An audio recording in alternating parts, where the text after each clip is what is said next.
Welcome back to Inside Politics. Our guest today, Republican gubernatorial candidate Bill Lee.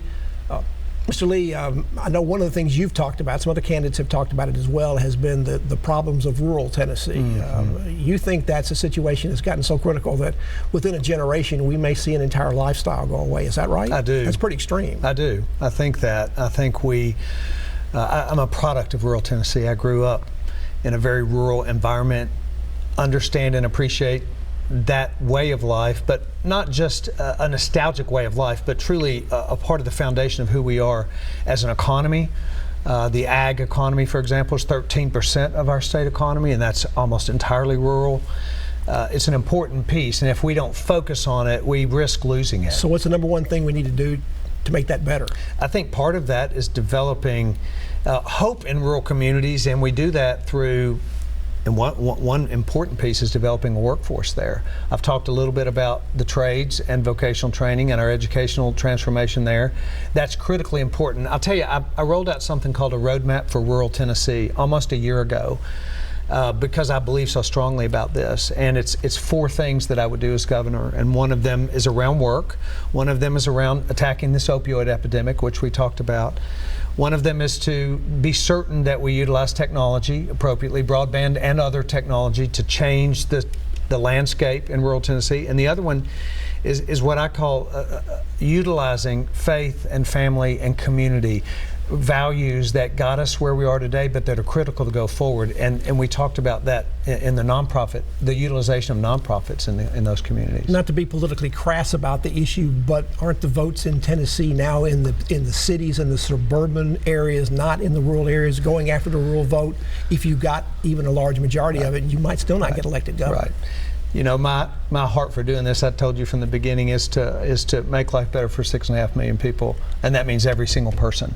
And we have to focus on those parts of our state that are being left behind. We have 15 counties in poverty, so there may not be votes there, the vast number of votes, and there are votes there. They're very important votes there, and I'm very interested in that. But mostly there are people there that I'm deeply concerned about, and I want to make sure have a better life. One of the things that probably does not help the morale in rural areas is the loss of their hospitals. We had a number of those in the state close. Some people say we'd do better if we took the federal money that's available to expand Medicaid.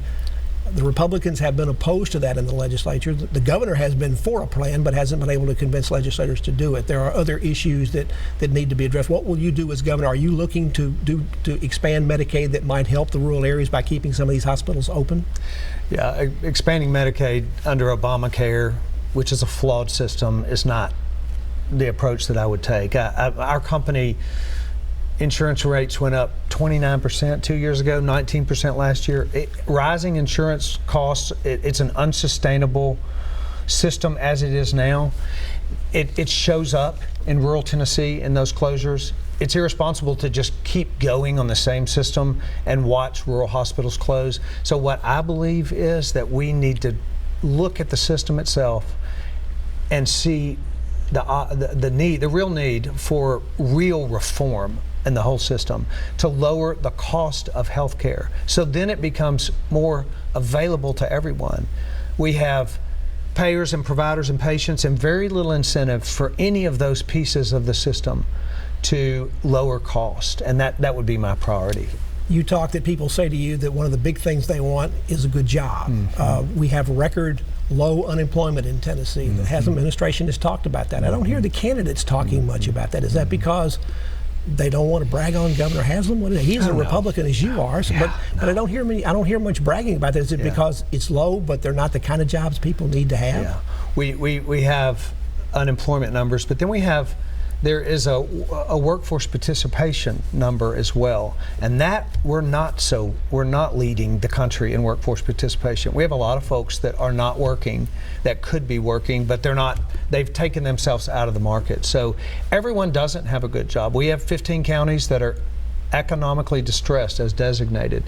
But all of them have unemployment rates below 4%. And a workforce participation rate that's 11th in the country, if I'm not mistaken. That's the number. So we do have folks that need meaningful work, and I say once again, we do that. Not, the government doesn't create jobs. That's a something I profoundly believe. The governor is not going to create jobs.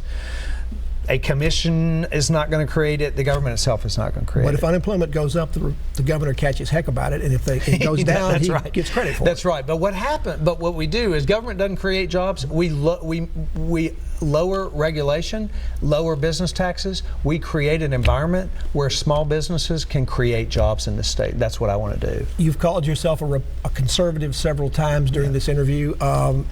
Lots of your candidate friends are on their websites and in their TV calling themselves only as conservatives. They do not identify themselves anywhere in their ads or on their websites as Republicans. Why is that? Is there something wrong with inside the Republican Party with calling yourself a Republican? Because the candidates aren't doing it. Yeah. You know, I haven't thought about that question very much, except that, and the reason I don't is because, you know, I really am not a politician. I've never run for office before. I'm the only person in this race that's never run for office and never worked for the government.